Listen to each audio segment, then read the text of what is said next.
They said no woman could build one cabin right, let alone three. But when the blizzard hit, and the men's roofs collapsed one by one, they came crawling to the woman they'd all laughed at. She arrived with nothing but a mended shawl, 3 children, and a look in her eyes like she'd already buried more than most men would ever live through. The ox cart she rode in on barely held together, creaking its way across the cracked earth road into Mill Creek settlement. On the back were bundles wrapped in rags, 3 small faces pressed between them, 2 boys and a girl, each no older than a rag doll and just as quiet. The widow, folks never said her name at first, only the widow, sat tall in that cart like a statue carved from stubborn, wind-scoured stone. There were rumors she came from Nebraska territory.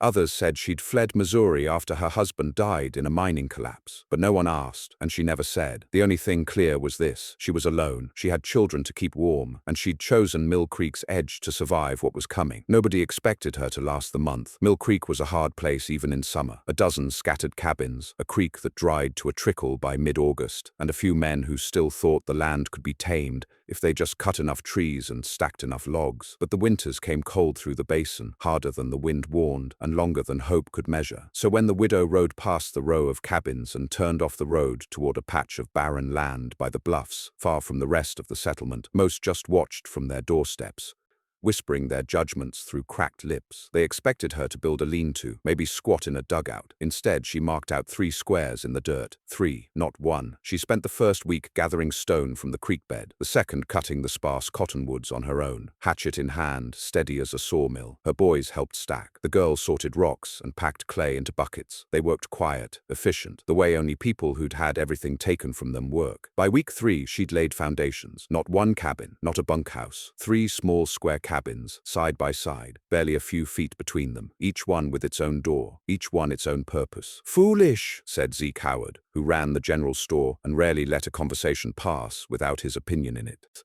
"She'll burn through her kindling before November. Can't keep 3 fires going unless you got a man to chop all day." Others chimed in behind him, some kinder, some crueler, but none helped. No one lifted a beam or offered a nail. Only her children carried and hauled alongside her, day after day. By late October, the shells of the cabins stood finished. Low ceilings, thick walls, chimneys hand-packed with stones sealed in clay. The woman had even plastered the outer gaps with a mix of mud and straw, then whitewashed it with lye from burned bones. The cabins weren't pretty, but they were tight, real tight. Each cabin had a distinct purpose. One for sleeping, mattresses of hay covered in stitched canvas, a simple stove, shelves packed with bundled quilts and dried grasses. One for cooking and working, a heavy wood table, cast iron stove, bins of flour and lard, herbs hanging from the beams, and one for storing. The firewood was stacked higher than the walls, protected under a low-sloped roof, and packed tight into the back room she'd dug into the ground like a cellar. Neighbors scoffed. "1 cabin ain't enough for a woman, and she built 3 she can't heat. She'd been better off putting it all in one room. Who does she think she is? A hotel keeper?" The children never answered to the teasing. They just worked, silent, heads down, always within the edge of her gaze. Then came November. The first frost hit on the 3rd. Horses stood with stiff legs by morning, ice caked in their lashes. A few men chopped firewood fast then, realizing they'd been too slow to stock up. The widow's stacks had already cured for weeks.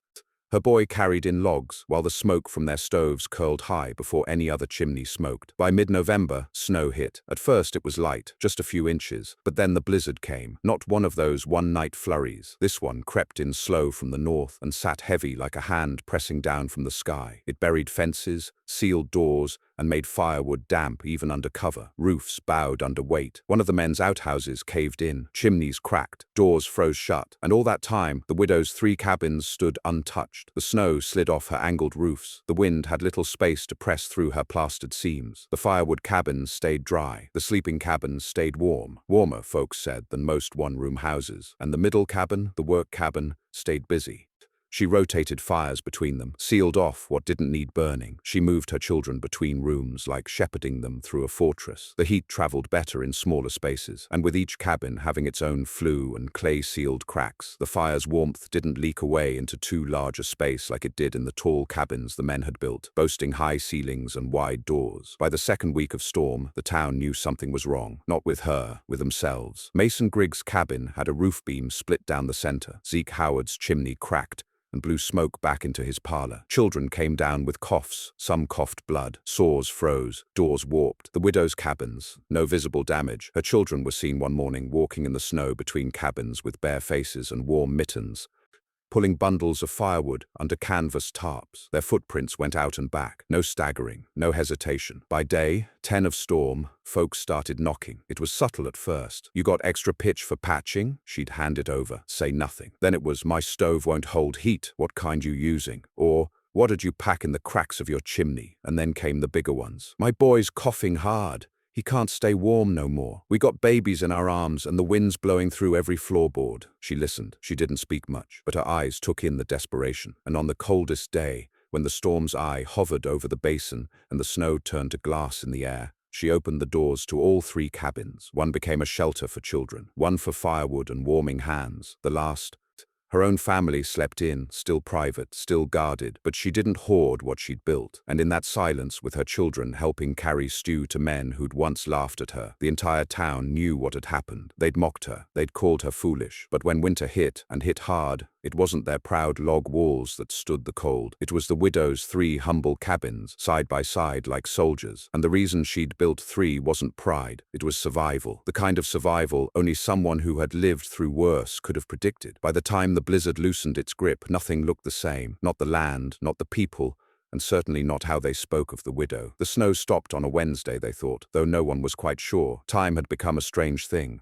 Days no longer passed in full, just long stretches of grey light and darker grey silence. But when the wind eased and the flakes finally ceased their endless fall, the full scope of what had happened came into view. Nearly every cabin in the main stretch of Mill Creek showed damage. Mason Griggs had spent 3 days huddled in the corner of his house, under blankets while the roof leaked meltwater onto his bed. The Tanners lost a quarter of their food supply when a beam snapped and crushed their storage crates. Mary Lou's baby had developed frostbite in her tiny toes, and though her husband had tried to keep the fire burning round the clock, the logs were damp and the cold won out. It wasn't just bad luck, it was bad planning, it was hubris. And still, in the clearing by the bluff, the widow's cabins stood like squat little fortresses. There was no sag in the roofs, no sign of frost inside the windows, no warping in the doors. The paths between each building had been kept clear, shoveled every day by her children like clockwork. Her woodpile hadn't even run low, not by half. And maybe the worst part for some was that she hadn't gloated. She said nothing. When folks came begging, she handed out what she could, quietly, calmly, not with grace but with duty. She fed the children of men who'd mocked her. She gave bundles of dry kindling to those who'd said she was wasting her time. She shared thick pieces of flatbread and bone broth, and even opened her work cabin for the townsfolk to sit and warm up, one family at a time, rotating in and out like they were sharing a public bathhouse. She let them speak, she let them shiver, and then she handed them heat.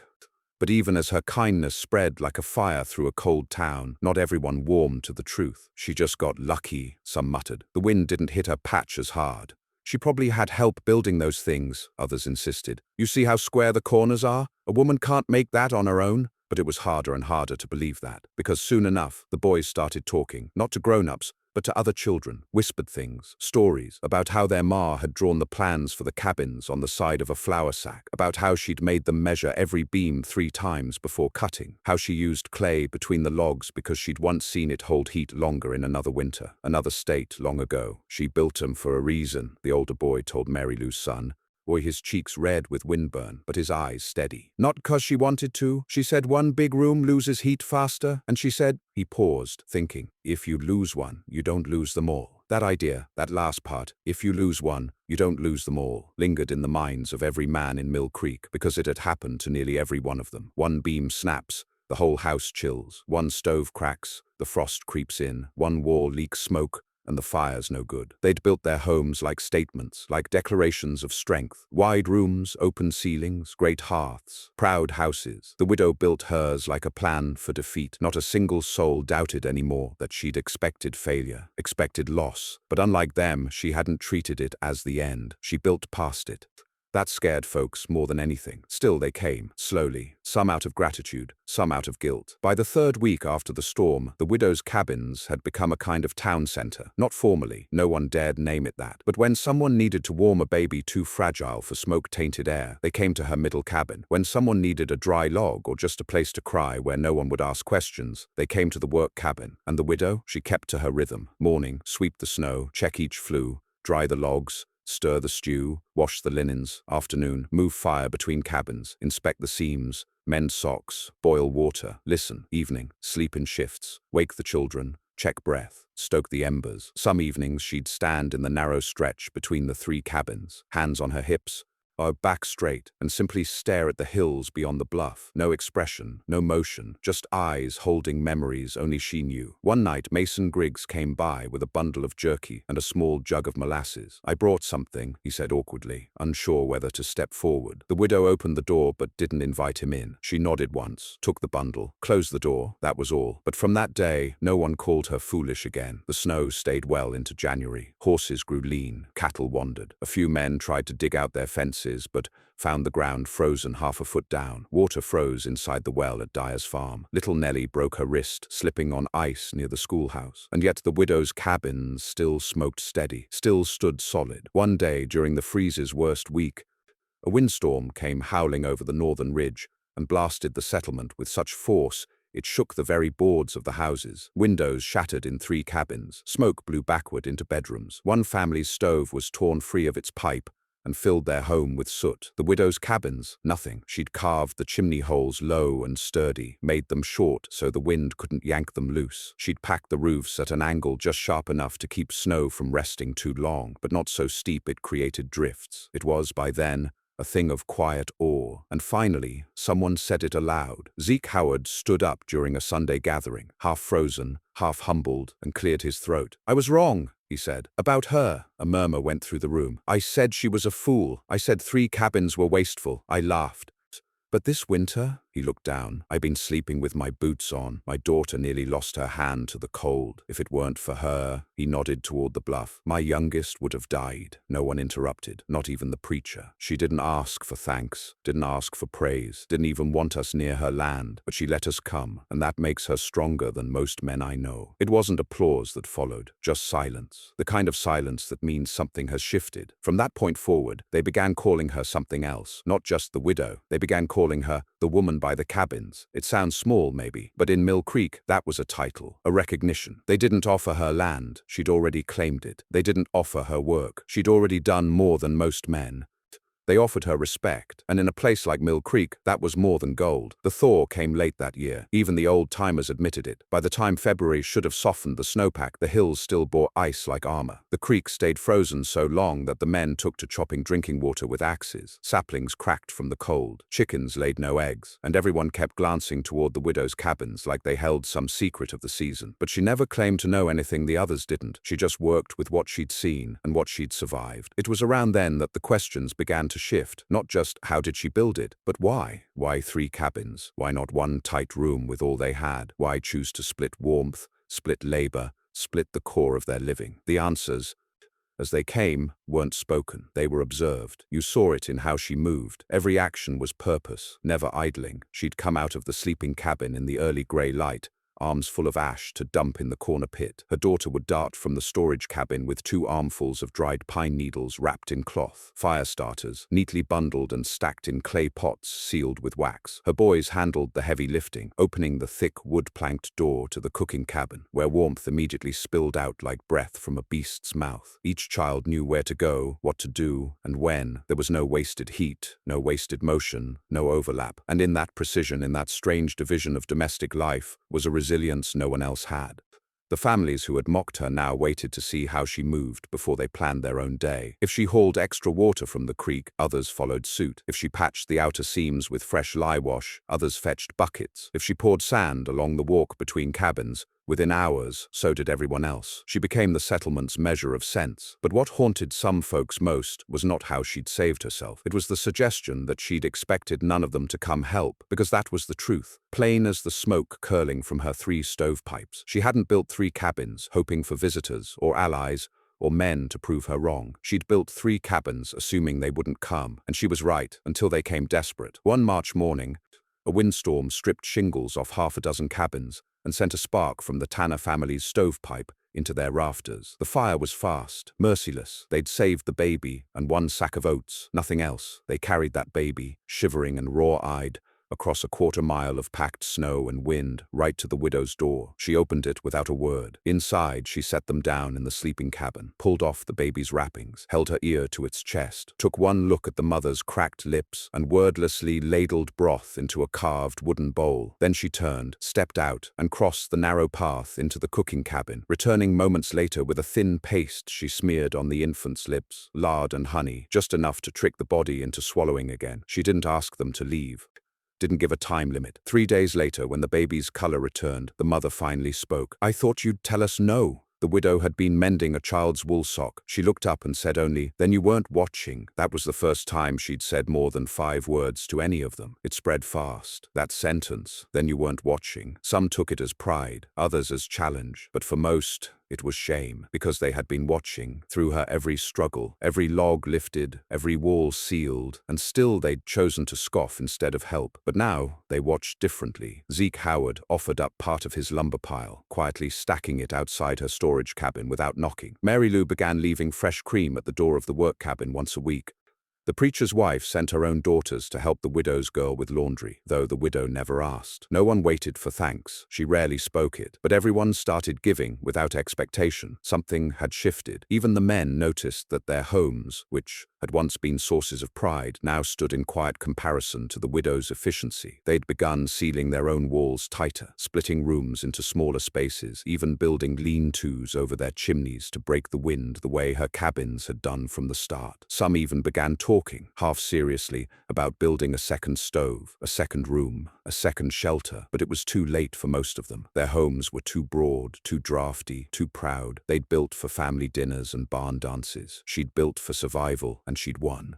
When the snow finally began to melt in April, weeks after it should have, Mill Creek looked ragged. Saplings lay splintered under snowbanks. Fences tilted at drunken angles. Livestock wandered gaunt and half-starved. But the widow's patch remained orderly. The paths were swept. The ash was stored for spring planting. Her cabins, if anything, looked newer from the lye wash, as though the storm had polished them instead of battered them. No one could ignore it any longer. And when the preacher stood up that first thawed Sunday and declared a town gathering at the widow's plot, no one objected. It was time. They called it a spring circle, a humble name, but everyone knew what it meant. It meant they were ready to listen. The widow stood near her central cabin, arms crossed, eyes steady, as the townsfolk came and circled around her 3 cabins in a wide ring. Children clung to their mothers. Men took off their hats. The sun hung low in the sky, still half chilled by the air. No one quite knew what to say. Finally, the preacher stepped forward. He was a good man, never mocked her himself, but neither had he spoken against the others. He'd simply watched, like most, and now that watching weighed heavy on him. "Ma'am," he began, eyes low, "we came today not to ask anything of you, not to intrude, but to say something we should have long ago." She didn't nod, didn't interrupt. "You saved lives this winter, not just your own children,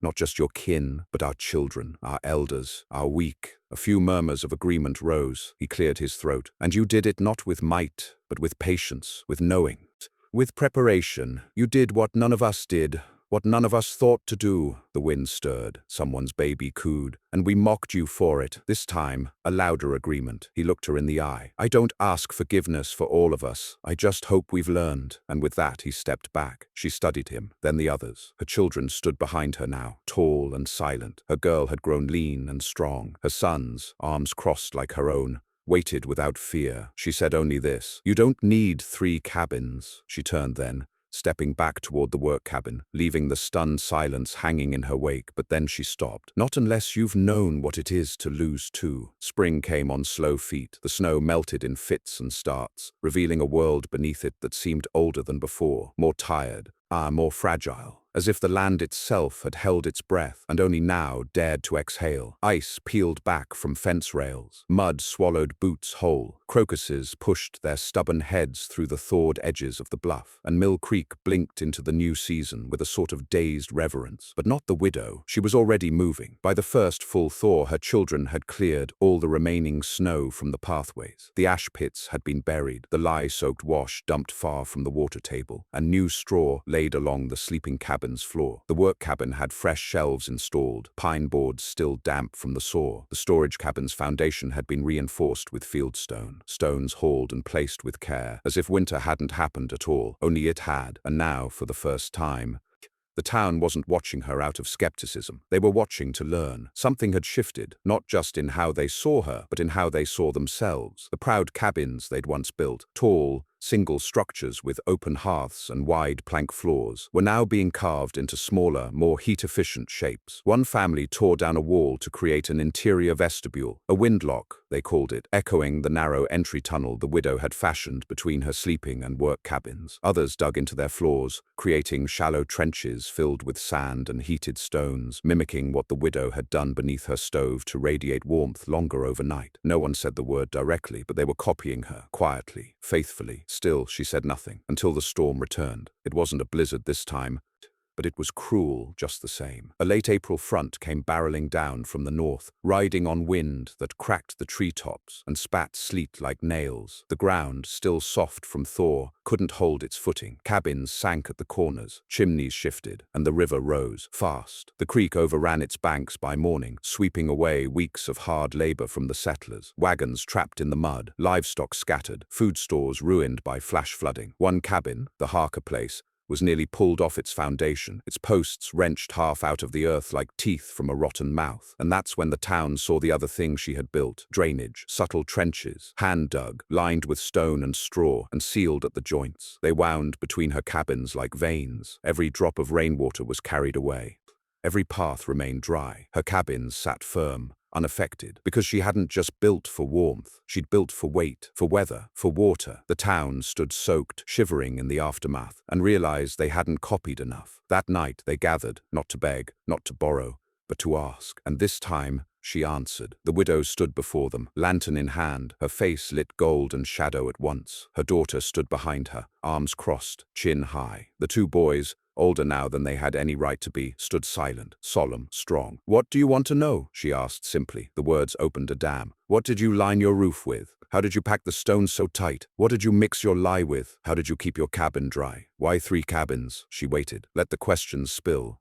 Then she lifted her lantern and turned, not into her home, but around it. She led them, around the back, showing them the buried barrels for runoff, the straw-lined channels, the clay lip at each foundation base, the cross-hatched planking on her doors, designed not just to hold firm, but to bend with freeze and swell. She showed them the trench, shallow but effective, where she'd diverted the water's path away from her cabins into a slight dip she'd dug last fall, what looked like nothing more than a worn path but had become a lifeline during the flood. "Don't build for pride," she said at last. "Build for loss. Build for what will go wrong." No one argued. "You built 3 cabins, someone said. "Would you do it again?" She looked back at them. The wind tossed a curl of hair across her face. "I'd build 4, she said. "One for the ones I couldn't save." There it was, the unspoken story. Because no one makes a plan that perfect unless they've failed before. No one builds 3 separate rooms, expecting one might fall, unless they know what it means to lose everything in the night. No one digs runoff trenches before a flood, unless they've seen water steal a life. She had lived through something worse. She never said what. But the town didn't need the details anymore. They'd seen the truth in her silence, in her preparation, in the way she'd watched them suffer and helped anyway. The thaw came fully 2 weeks later. Green returned slowly. Life came back tentatively, like it wasn't sure the land was safe yet. And during that time, the town changed. A few settlers built second walls inside their cabins. Others began planning separate cookhouses. A carpenter named Ellis tore his barn in half and rebuilt it into 2 rooms, citing the widow's method as his guide. Zeke Howard started a fund, quietly, anonymously, for mothers who lost husbands that winter, not just to feed them, but to help them build smarter. They didn't call it charity anymore. They called it doing it like the woman by the bluff. And in early May, When the grass returned and the roads hardened, a traveling merchant came through. He stopped at the general store, bartered for flour, and leaned back with a grin. "Heard your town near froze to death this winter," he said. Zeke, standing behind the counter, glanced out the window toward the bluff. Smoke rose steady from 3 chimneys. "Most of us did," he said. "But we had someone smarter than us holding the line." The merchant frowned. "So one of your men?" Zeke just smiled. "No, a woman, a widow. Built 3 cabins when we thought one was enough." The merchant snorted. "Seems like a waste of wood." Zeke's voice went cold. "She saved this town." The merchant raised his hands, chuckling. "Didn't mean no offense. Just saying, it's rare. Most folks build for comfort." Zeke looked him in the eye. "That's the problem." By summer, the 3 cabins by the bluff had become more than a curiosity. They were a symbol, not grand, not dramatic, just 3 quiet, weathered shapes nestled in the edge of Mill Creek's land, like they'd always been there, like the earth itself had formed them for what was coming. And what had come was now behind them, barely. But it wasn't just about weather anymore. The widow had changed the way they thought about living out here, about building, about preparing not for what you hoped the land would give, but for what you knew it might take. No one dared call her foolish now. In fact, most had stopped calling her the widow at all. Children said the woman at the cabins. Others called her the builder, or simply her. She never corrected them, never asked for more. Her name, if she ever gave it, was kept close, as private as everything else she held in that flinty heart of hers. What mattered more now was that people listened. She had earned something most men spent their whole lives chasing. Not fame, not admiration, but trust. In July, when the merchant wagon came again, he brought with him 2 families from further west, people driven out by early droughts and rumors of war in the Nebraska Territory. One was a young couple, gaunt from travel, with a toddler whose ribs showed through his shirt. The other was a sister and brother, both in their late teens,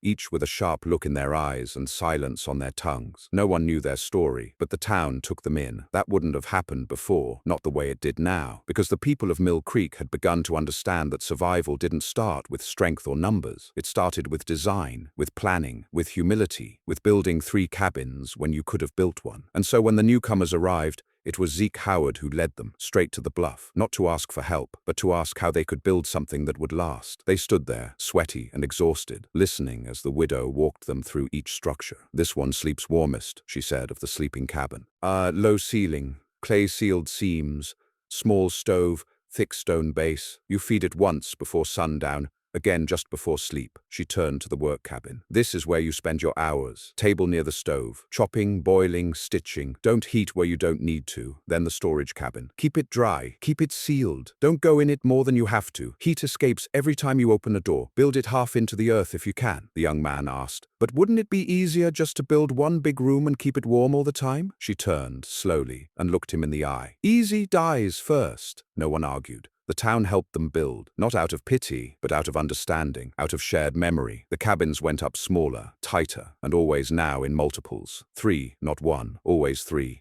The boy and girl who'd come alone chose their own patch near the creek's bend, built side by side, each taking a cabin to work on, swapping every 3 days to check each other's work. The couple with the child built under the widow's eye, and their second cabin's roofline almost matched hers by accident, or maybe not. By autumn, Mill Creek had changed. More than half the families now had 2 or 3 small buildings in place of the big log cabins that had once dominated the town. New fire pits were shallower, with venting designed for maximum heat retention. Trenches circled every foundation. Straw, bricks, and clay ceiling were traded like currency. And the woman who'd started it all, she kept on like she always had. Until one day, the preacher came with his hat in hand and a letter folded 3 times. "It's from Fort Bridger," he said. They want someone to teach about construction, shelter, survival." She didn't take the letter, just stood there, arms folded, letting the wind tug at the ends of her shawl. "You'd be helping more than just us," he added. "Folks out there, they're not ready for what we saw last winter." Still, she said nothing. He tried again. "You'd be paid." That made her glance sideways, but not for long. "I didn't build to teach," she said. "I built to bury." He blinked, unsure if he'd heard her right. "I built 3 cabins," she went on, voice low and even. "Because the last time I had 3 children